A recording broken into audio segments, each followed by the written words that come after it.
নমস্কার। যুক্তি তর্ক সঙ্গে অর্কই আপনাদের স্বাগত। আপনাদের সঙ্গে আমি অর্কপ্রভ সরকার। আজকে আমার অতিথি শ্রমিক ভট্টাচার্য, তার সাক্ষাৎকারটা নিয়েছিলাম ট্রাইব টিভির স্টুডিওতে বসে। শুনে নিন শ্রমিক বাবুর সঙ্গে আমার আড্ডার ছলে কথোপকথন। নমস্কার, আপনাদের স্বাগত। আপনাদের সঙ্গে আমি অর্কপ্রভ সরকার। আজ আমার অতিথি, যার পরিচয় নতুন করে দেওয়ার কোনো প্রয়োজন নেই, রাজ্য বিজেপির প্রধান মুখপাত্র এবং রাজ্যসভার সাংসদ, দীর্ঘদিনের পরিচিত মুখ বাংলার রাজনীতিতে, শ্রমিক ভট্টাচার্য। শ্রমিকদা, আপনাকে স্বাগত যুক্তিতর্ক সঙ্গে অর্ক এই অনুষ্ঠানে। দেখুন শ্রমিকদা, আমি পশ্চিমবঙ্গকে বলি ঈশ্বর পরিত্যক্ত বঙ্গদেশ। এই ঈশ্বর পরিত্যক্ত বঙ্গদেশের রাজনীতিও নিস্তরঙ্গ, কেবল তু তু ম্যায় ম্যায়, তু তু ম্যায় ম্যায়। আপনাদের মতো দু একজন হাতে গোনা আছেন যারা রাজনৈতিক শিষ্টাচার এবং বক্তব্য রাখার সময় পরিমিতিবোধ, রসবোধ এবং আপনার বিরোধীকে শত্রু না মনে করে প্রতিপক্ষ মনে করেন। তো এই প্রবণতাটা হারিয়ে যাচ্ছে কেন বঙ্গ রাজনীতি থেকে? বঙ্গ রাজনীতির প্রবণতা হারিয়ে যাওয়ার একটা বৈজ্ঞানিক যুক্তি কিছু মানুষ দিয়ে থাকেন। সেটা হলো, বইয়ের দশকে একটা বিতর্ক ছিল সারা দেশ জুড়ে। সেই বিতর্কটা ছিল cultural nationalism versus pseudo secularism. একটা রাজনৈতিক বিতর্ক। আমরা যদি 80-র দশকে চলে যাই, তখন আমরা যারা ছাত্র রাজনীতি করেছি বা সে সময় রাজনীতি করেছি, সে সময় বামপন্থীদের জন্য আমাদের কাউন্টার ন্যারেটিভের প্রয়োজন হতো। এরপরে যখন ওই গ্লাসনস্ট পেরেস্ট্রয়িকা এলো, তখন একটা দীর্ঘ আলোচনা চলল। পূর্ব ইউরোপের দেশগুলো রাতারাতি বদলে যেতে থাকলো। রাইট টু সেসিড, যেটা কার্যত সোভিয়েত কনস্টিটিউশনে ছিল, কিন্তু কেউ তো কোনোদিন চলে যায়নি। কিন্তু সোভিয়েত কনস্টিটিউশনে সেই রাইট টু সেসিড মেনে কি না মেনে ছোট ছোট দেশ তৈরি হয়ে গেল, কিন্তু অধিকাংশ দেশেরই স্টেট রিলিজিয়ন হয়ে গেল ইসলাম। সেটা নিয়ে তাহলে আরেকটা বিতর্ক তৈরি হলো। এরপরে হলো ডক্টর মনমোহন সিং এবং বিশেষ করে পিভি নরসিমহা রাওয়ের কথা বলবো, যিনি আজকে ব্রাত্য হয়ে গেছেন। তার দলের লোকেরাও তার নাম করে না, কিন্তু তিনি পথ দেখিয়েছিলেন। একটা নেহরুভিয়ান সোশ্যালিজম থেকে দলকে বার করে এনে তিনি যেখানে দাঁড় করালেন, that was the beginning of the end of licence quota permit raj. বিরোধী হলেও আমরা তার সেই অবস্থানকে স্বাগত জানিয়েছিলাম, কিন্তু এটা এই স্প্যান অফ টাইমে একটা রাজনৈতিক বিতর্ক ছিল। পরবর্তীকালে পশ্চিমবঙ্গে যখন বাম হেজিমনি কার্যত একটা জায়গাতে এমন পৌঁছে গেল, অনিল বসু চলে যাবার পর, এটা অনেকে বলেন, এটা যে আমার মতামত তা বলে বলছি না, কিন্তু এটা তো কিছুটা হলেও এর মধ্যে সত্য। অনিল বসু চলে যাবার পর কার্যত সিপিএম নিচুতলায় তাদের সাংগঠনিক শক্তিটা একটা বিধ্বংসী আধিপত্যবাদের রূপ নিয়ে, এবং কার্যত দীর্ঘদিন মমতা বন্দ্যোপাধ্যায় আন্দোলন করছিলেন, এবং সে সময় মমতা বন্দ্যোপাধ্যায় বোঝাতে পেরেছিলেন যে সিপিএম হারতে পারে এবং সিপিএম হারতে চলেছে। এটি তিনি বাংলার মানুষকে স্বপ্ন দেখাতে পেরেছিলেন এবং বিশ্বাস করাতে পেরেছিলেন। তো এই সময় এমন কিছু সামাজিক শক্তি ছিল যে তাদের লোভ, তাদের লালসা, তাদের কামনাগুলো ছিল অতৃপ্ত, কিন্তু তারা দেখতে পাচ্ছিল যে চোখের সামনে খাবার আছে। বামফ্রন্টের নিয়ন্ত্রণ ছিল, কিছু জায়গা ছাড়া তারা খুব একটা সুবিধা করতে পারেনি শেষ 5 বছর 6 বছর বাদ দিয়ে। তৃণমূল কংগ্রেস যখন ক্ষমতায় আসতে চলেছে বা যখন বাম শাসনের পতন হবে, ঠিক সেই সময় দেখা গেল ধীরে ধীরে এরা তৃণমূল কংগ্রেসে সম্পৃক্ত হয়ে গেল। এবং তুমি যদি দেখো যে 2005 সাল থেকে 2008 সাল পর্যন্ত মূলত তৃণমূল কংগ্রেস, বিজেপি এদের জেলা স্তরে বা ব্লক স্তরে যাদের বিরুদ্ধে অভিযোগ ছিল, 2008 সাল থেকে তারা আস্তে আস্তে তৃণমূল কংগ্রেসে শিফট করতে থাকলো। তিনি ক্ষমতায় আসবার পরেও তিনি মানুষকে ভয়মুক্ত করবেন এই কথাটা তিনি বিশ্বাস করাতে পেরেছিলেন। নির্বাচনকে অবাধ শান্তিপূর্ণ করবেন ভেবেছিলেন, কিন্তু পরিস্থিতি হাতের বাইরে চলে গেল। এবং স্বাভাবিকভাবেই যারা এক সময় সিপিআইএম এর টুলস বা নির্বাচনের দিন বুথ দখলের কাজ করত, তারাই নির্বাচিত জনপ্রতিনিধি হয়ে গেল। তো এখন তো এখানে কোনো রোজগার নেই, যেটা আছে সেটা দখলদারি। এবং যেখানে শাসক দল প্রকাশ্যে বলছে যে জো জিতা ও সিকান্দার, এটা যাদের দর্শন এবং বুথে লিড হচ্ছে যাদের একমাত্র কর্মসূচি, তো সেখান থেকেই একটা লুম্পেন প্রলেতারিয়েতদের উত্থান হয়ে গেল এবং কার্যত তারাই গোটা পশ্চিমবঙ্গ দাপিয়ে বেড়াচ্ছে। আজকে স্বয়ং মুখ্যমন্ত্রী, যিনি এই দলের জন্মদাত্রী, রাজ্যের মুখ্যমন্ত্রী, এখনো তাকে মানুষ ভয় পায়, একটা সময় ভালোবাসত, তাকে ভয় পায় কার্যত, কিন্তু তিনি গেলে বা তিনি পৌঁছলে তার কথা মানুষ শোনে, এটা তো অস্বীকার করবার কোনো জায়গা নেই। তিনি যদি আজকে নেমেও তার দলের লোকেদের বলেন, শোনে মানে দলের লোকেদের কথা বলছি, তিনি যদি একদম তাদের বিনীতভাবে অনুরোধও করেন যে ভাই তুমি এই কাজ থেকে বিরত থাকো, তিনি পারবেন না। একটা অনিয়ন্ত্রিত সমাজ তৈরি হয়েছে, যেখানে কার্যত প্রশাসনের রাজনীতিকরণ, যেটা আমরা সিপিআইএম এর বিরুদ্ধে সর্বোচ্চ সীমায় পৌঁছে গেছে, সর্বোচ্চ সীমায় বলা মানে সিনোনিমাস হয়ে গেছে, আর আলাদা করে কোনো জায়গায় কিছু করার নেই।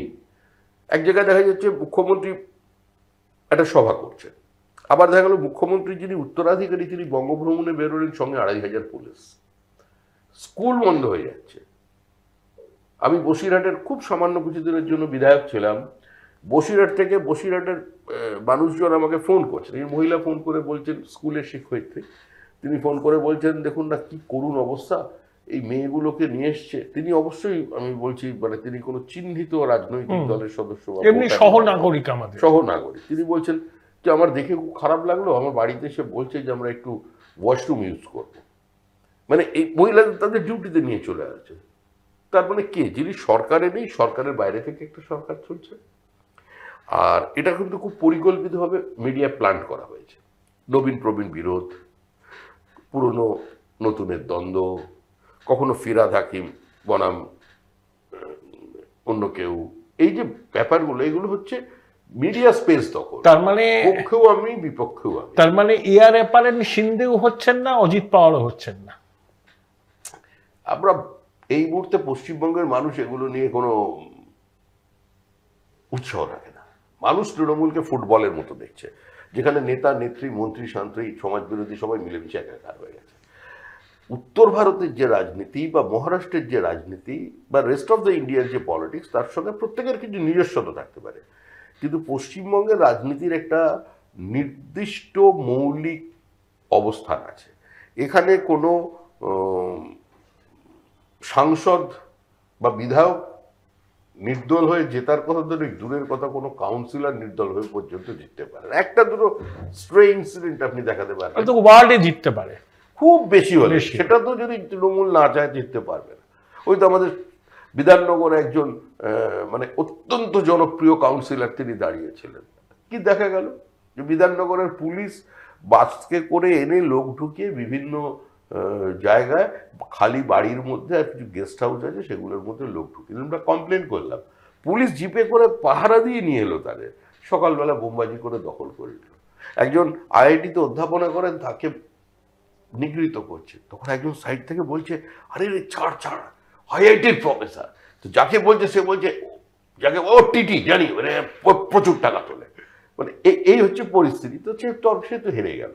ফলে শাসক দল কাছে যদি নির্বাচনটা কম্পালশন হয়, চয়েস নয়, তাহলে তার পরিস্থিতি এটা দাঁড়ায় যেটা দাঁড়িয়েছে, এবং এটা থেকে মুক্ত হতে বাংলা খুব সহজে পারবে না। 2008-9 সালের পর থেকে একটা মোটামুটি আমরা বুঝতে পেরেছিলাম যে যাও সিপিএম যাও, এবং মমতা বন্দ্যোপাধ্যায় বাম বিরোধী শক্তির একমাত্র সমাবেশ বিন্দু হিসাবে নিজেকে তুলে ধরতে সফল হয়েছিলেন।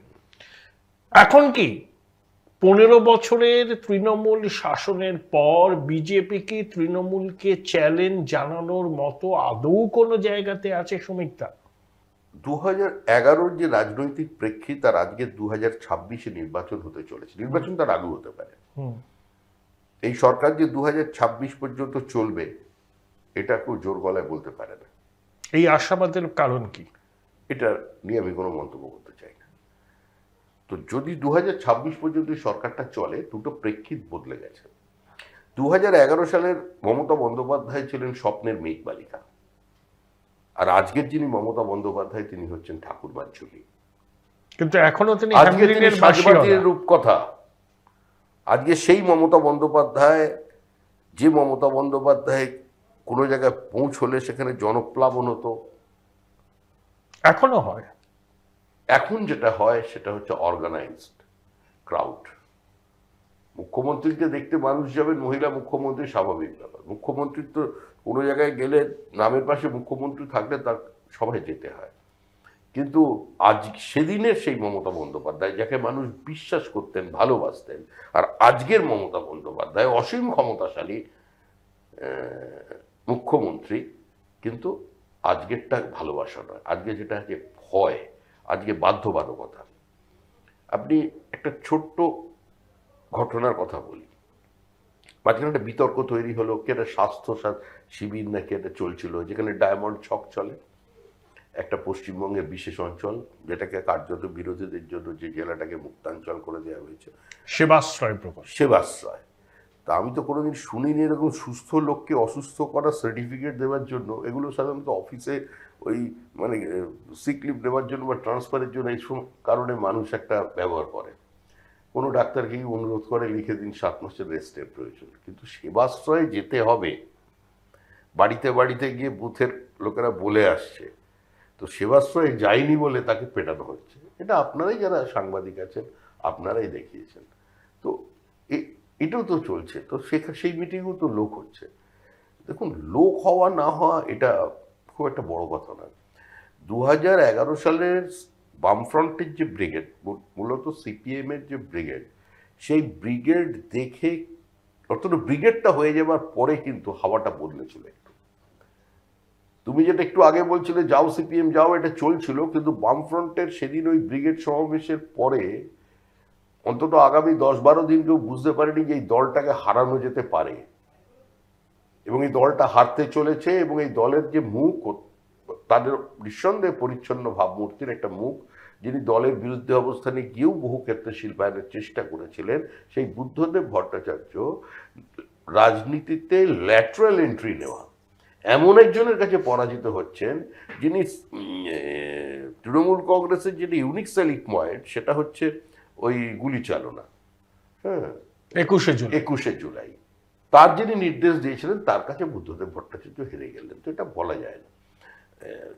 যদি মানুষ মন তৈরি করে নিয়েছিল, মানুষ এখনো মন তৈরি করে নিয়েছে তৃণমূলকে সরাবে, কিন্তু বিজেপির উপর বিশ্বাস করতে পারছে না। এটা অনেকে মনে করছেন। অনেকে মনে করছেন বলাটাও ভুল, অনেকে এটা প্রচার করছেন। কার উপরে বিশ্বাস করবে? সিপিএম গৃহীত, পরীক্ষিত এবং পরিত্যক্ত। নির্বাচন আসতে দিন, 3 মাস পেরোতে দিন, পশ্চিমবঙ্গের রাজনৈতিক আবহাওয়ার পরিবর্তন হয়ে যাবে। দিল্লিতে এত কিছু ঘটনার পরেও যখন অরবিন্দ কেজরিওয়াল মুক্তি পেলেন, তখন অরবিন্দ কেজরিওয়াল প্রচার করলেন যে রাজনৈতিক প্রতিহিংসার কথা। মমতা বন্দ্যোপাধ্যায় যখনই দিল্লি যেতেন, তার দিল্লি সফর কোনোদিন শেষ হয়নি যতক্ষণ না তিনি অরবিন্দ কেজরিওয়ালের সঙ্গে দেখা না করতেন। শেষে উনি দেখা করে আসতেন, এবং অরবিন্দ কেজরিওয়াল প্রকাশ্যে বলতেন, আমি মুখ্যমন্ত্রী মমতা বন্দ্যোপাধ্যায়ের সঙ্গে আছি এবং তার দেখানো পথে চলেছি। তিনি তার শ্রদ্ধা নিঃসন্দেহে অকপটভাবে তিনি প্রকাশ করতেন। কিন্তু দেখা গেল এবারে সিম্প্যাথি ওয়েভ, যারা বলছিল এটা সম্ভব না, করে ঝাড়খণ্ডে মুখ্যমন্ত্রী জেলে গিয়েছিলেন, বেরিয়ে আসবার পরে সেখানে বিজেপি আশাতীত ফল করতে পারেনি। কিন্তু দিল্লির নির্বাচন কি হলো? বোমাবাজি নেই, গুলি নেই, বুথ দখল নেই, ছাপ্পা ভোটের অভিযোগ নেই, জেসিপি দিয়ে বাড়ি ভাঙা নেই, ঘর ছাড়া নেই, কাউ নির্বাচনের পরে কারোর থেকে র্যানসাম নিয়ে তারপরে তাকে বাড়িতে ঢোকানো নেই। সবাই তো প্রচার করলেন, কংগ্রেস নামলো, সবাই নামলো, তো জিতল। তো ওই নির্বাচনের ফলটা যেভাবে হয়েছে, সেটা থেকে তৃণমূল এখানে শঙ্কিত হয়েছে। তৃণমূল এখানে একটা নতুন ইস্যু নিয়ে এসছে, কি যেন ভুতুড়ে ভোটার। এখন এই এটার উপরই তো ভোট হয়েছে 2021-এ 2024-এ। ভুতুড়ে ভোটার তো আপনারাও তো যাচ্ছেন নির্বাচন কমিশন, 17 লক্ষ ভুয়ো ভোটার বাদ দিতে পারছেন। হ্যাঁ, আমরা আমাদের সামর্থ্য অনুযায়ী, আমাদের সাংগঠনিক শক্তি অনুযায়ী এখনো আমরা বলছি যে আমাদের এখনো বুথে কর্মী ঢোকা বাকি। এখনো আমাদের বুথ কর্মী বহু পরিযায়ী শ্রমিক আছেন তামিলনাড়ুতে, আসামে আছে, বসবাস করছে, অন্ধ্রপ্রদেশে আছে, নয়ডায় আছে। আমি গত সেশনের আগের সেশনে আমি একটা গেস্ট হাউসে আছি, পার্লামেন্ট চলছে, দুজন আমার সঙ্গে দেখা করতে এসছেন। তো আমি ছিল বাইরে গেছি। তো একটি ছেলে এসে আমাকে হঠাৎ প্রণাম করলো, জিৎ বললো, বাঙালি ছেলে, প্রণাম করলো। কী ব্যাপার ভাই? তখন বললো, দাদা আপনি আমায় চিনবেন না, আপনার সঙ্গে আমার দেখা হয়েছিল, আমাদের মনে রাখতে পারবেন না, আপনার সঙ্গে আমার দেখা হয়েছে একবার দুবার। তুমি কে? বললো, আমি। Join Indian Institute of Hotel Management now. Right choice, right decision. কুচবিহারের একটা জায়গার নাম আর পঞ্চায়েতের নাম বললো, সেখানের আমি পঞ্চায়েত সমিতির সদস্য। এখানে কি করছো? বললে, ওখানে তো বাড়ি ঢুকতে পারি না, এখানে এই হোটেলে হোটেল মানে গেস্ট হাউসের যা হয় চা জল দেওয়ার কাজ করছে। এইটা হচ্ছে পরিস্থিতি। একটা পঞ্চায়েত সমিতির যে নির্বাচিত জনপ্রতিনিধি আছে, সে অন্তত তার ফুটহোল্ড আছে, জমিতে তার পা আছে, সে গিয়ে একটা জায়গায় বাধ্য হচ্ছে থাকতে, সেখানে গিয়ে লোকের বাসনপত্র তুলছে, জামা কাপড় কেচে দিচ্ছে। এইটা হচ্ছে পরিস্থিতি। এই ছেলেগুলো বাড়ি ফিরবে, এদের আমরা বাড়ি ফেরাবো, এবং আমাদের এই বাড়ি ফেরানোর পরে নির্বাচন লড়াই শুরু হবে। আজকে তৃণমূল কংগ্রেস আত্মমুগ্ধতায় মগ্ন, ঠিক যেভাবে 2019-এর আগে ওরা বলেছিল 2019 বিজেপি ফিনিশ। যেদিন অমিত শাহ বলেছিলেন আমরা 22টা সিট পাবো বা 23টা, আমি নিজে বিশ্বাস করিনি আমরা 22টা 23টা সিট পেতে। অমিত শাহ 30টা সিটের প্রেডিকশন করেছিলেন 24-এ প্রেডিকশন করেছিলেন, হয়নি। কিছুটা তো ভুল আমাদের আছে, আমাদের ভুল আছে। মানুষ যে কোনো রাজনৈতিক দল জয় কিংবা পরাজয় থেকে একটা শিক্ষা নেয়। না, আপনারা তো আপনাদের ভোটারকে বুথে পৌঁছাতে পারেন না। না, এটা সবসময় ঠিক নয়। তাহলে আমাদের এমন আমরা দুর্বল আমাদের তাহলে সংগঠন। আমাদের না না এটা এটা এটা এই যে দুর্বল সংগঠন মানটা, আমরা তো এখনো বলছি যে সংগঠনের, আমরা যারা 80-র দশক থেকে রাজনীতি করেছি, সংগঠনের একটা তো গ্রামার আছে, সংগঠনেরও একটা সংজ্ঞা আছে। সেই সংজ্ঞা অনুযায়ী আমরা দুর্বল। কারণ আমি যদি বুথে একটা ভোটারকে বার করতে যাই, সেই বাড়িটায় যদি কেউ জেসিপি দিয়ে ভেঙে দেয় বা আগুন লাগিয়ে দেয়, সেটাকে কাউন্টার, সেখানে অ্যাকশন করা। কারণ লাঠি, বন্দুকের বিরোধিতা লাঠি নিয়ে করা যায় না, এটা সম্ভব নয়। তো সুতরাং সেই শক্তিটা আমরা অর্জন করতে পারিনি, সেটা আমাদের দুর্বলতা। কলকাতার বিস্তীর্ণ অঞ্চল, আমি কলকাতার কথাই হ্যাঁ, বলছি, বিজেপি পার্টি অফিসে নেই। না, পার্টি অফিস নেই কথাটা ভুল, পার্টি অফিস আছে কলকাতায় প্রত্যেকটা। তালা বন্ধ থাকে না, এটাও ঠিক নয়। এটা মানে কিছু কিছু সময় এটা ঘটনা হতে পারে, স্ট্রে ইনসিডেন্ট। কলকাতায় 2টো জেলা অফিস প্রতিনিয়ত কার্যকর, 24 ঘন্টা খোলা। কলকাতায় প্রায় সমস্ত বিধানসভা জায়গাতেই আমাদের অফিস আছে। দু একটা জায়গায় স্থানীয় কোনো জায়গায় বাড়িওয়ালার সঙ্গে সমস্যা, কোনো জায়গায় বাড়িওয়ালাকে বাধ্য করা হচ্ছে অফিস বন্ধ করতে, এই সমস্ত সমস্যা কিছু আছে। বিজেপি তার 80-র দশক থেকেই যদি বিজেপিকে দেখা যায়, বা 90-র দশক যখন আমরা এই পোলারাইজেশনের মধ্যে 11.66 একবার পৌঁছেছিলাম ভোটে, তখনও আমাদের কলকাতার সংগঠন যে খুব মজবুত, কাছে পকেটে আমাদের সংগঠন ছিল। আমরা তো বড় বাজারের পার্টি বলতাম। হ্যাঁ, বড় বাজারের পার্টি তখন বিজেপিকে বলা হতো, কিন্তু এছাড়াও বড় বাজার, আমাদের তো polarisation is a different thing. আমাদের বাঘা যতীন, যাদবপুর, এখানে বিজেপির যে কর্মী সংখ্যা ছিল, সেই কর্মীদের ভোটই বিজেপি পেত, তার পরিবারের লোকের ভোটটা পেত, বাইরের ভোটটা হতো না। হরিপদ ভারতী কোনোদিন নির্বাচন জেতেননি জনসংঘের প্রতীকে। কোনোদিন আপনার সোমেন ঠাকুর নির্বাচনে জিততে পারেননি। তো হরিপদ ভারতীর থেকে বড় বাগ্মী গত, যদি হিসাব ধরা যায়, শ্যামাপ্রসাদ মুখার্জির পর হরিপদ ভারতীর ওই উচ্চতার বাগ্মী আর কি তৈরি। বিধানসভা রেকর্ডে আছে তো ওনার বক্তব্য। হ্যাঁ, তো সেই জন্য ওই রকম বাগ্মিতা, ওই রকম ব্যক্তিত্ব, যাকে ইন্দিরা গান্ধী এইচওডি মিনিস্টার করতে চেয়েছিলেন, যাকে চিত্র পরিচালকরা বাংলা ছবিতে অভিনয় করতে বলেছিলেন, তার বিভিন্ন ধরনের অফার ছিল তার সামনে। তাকে বিধানচন্দ্র রায়, উনি স্ট্রিট কর্নার করছেন আমাদের ওয়েলিংটন স্কোয়ারের ওখানে, হঠাৎ পুলিশ এসে ডাকছে যে একটু আসুন স্যার ডাকছেন। তখন বলছি, বাবা আমি তো ডাকাতি করিনি, আমাকে তোমার স্যার ডাকবে কেন, আপনার স্যার? বলছে না, একটু আসুন স্যার। তুমিও গেছেন, উনি ডাকছেন, তখন 4-5 জনকে নিয়ে পথসভা করছেন। দেখা যাচ্ছে ভেতরে গাড়িতে বিধান রায় বসে আছেন। বলছেন, নিজের জীবনটা কেন নষ্ট করছে, তুমি এই পার্টিতে কি হবে, তুমি ছেলে সবই তোমাকে এস্টাবলিশ করবো। যে বিধানচন্দ্র রায়ের মতো একজন রাজনৈতিক উচ্চতা এবং রাজনীতির বাইরেও তার যে ব্যক্তিত্ব, তার মতো মানুষ মুখ্যমন্ত্রী থাকাকালীন গাড়ি দাঁড় করিয়ে বসে আছেন, 8 ঘন্টা ধরে তার বক্তৃতা শুনছেন।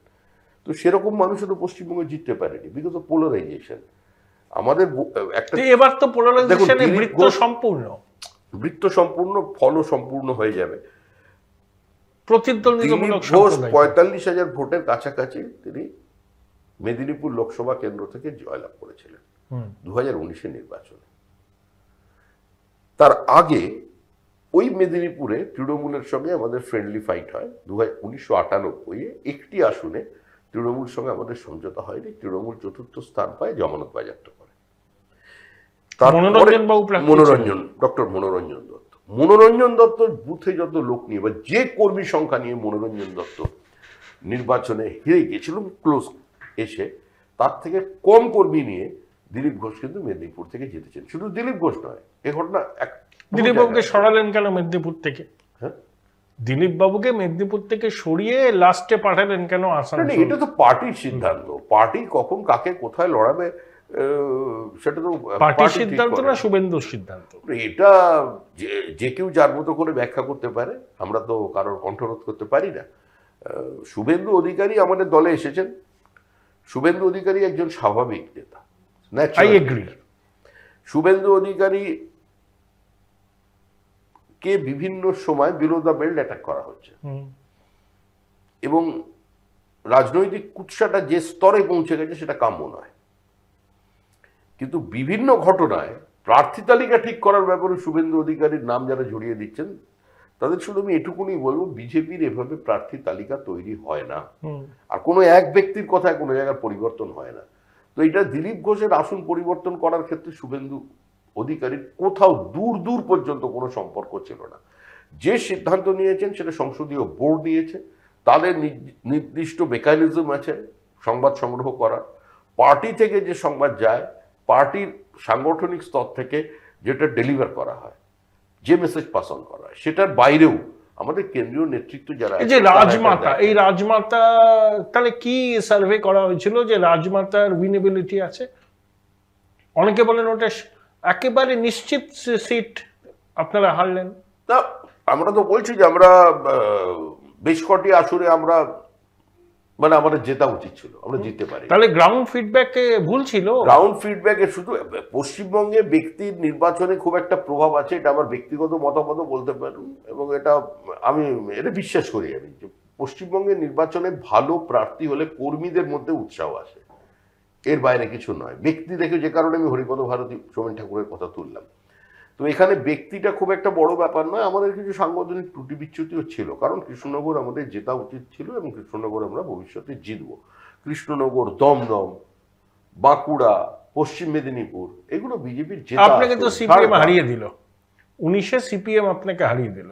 ওই কেন্দ্রে 15% কাছাকাছি ভোট পেয়েছিল। না, সিপিএম হারিয়ে দিল কি আমার কোনো ভুলে সিপিএম হারাবার সুযোগ পেল, সেটা তো আসল বিবেচ্য বিষয়। সিপিএম ওই একটা কেন্দ্রেই সিপিএম ভোট পেয়ে গেল ডাবল ডিজিট পার্সেন্টেজে, সেটার একটা অন্য কারণ ছিল, সেটা আমি আলোচনায় রাখতে চাই না এটা। তা আমি আমার বলছি তো যে এবারের আমরা আশা করেছিলাম আমরা দমদম জিতবো, আমরা জিততে পারিনি।